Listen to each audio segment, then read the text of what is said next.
often get asked what's actually eligible for E-rate support. Well, the E-rate program is broken down into two different categories of service. Category 1, which is internet access and WAN connections, and Category 2, which is network equipment, maintenance of network equipment, and managed internal broadband services. When we talk about network equipment, we're talking about wireless access points, routers, switches, firewalls, just to name a few things. What we like to say is Category 1 brings internet access to your organization's front door, while Category 2 distributes around your organization to the actual students or patrons. Now, this is a very simplified version of what E-rate is and what's eligible, but every year the FCC releases an eligible services list detailing what's actually eligible for E-rate support that year.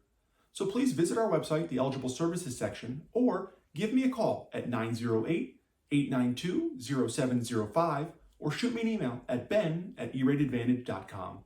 I'd love to hear from you and speak about the program. Thanks so much and have a great day.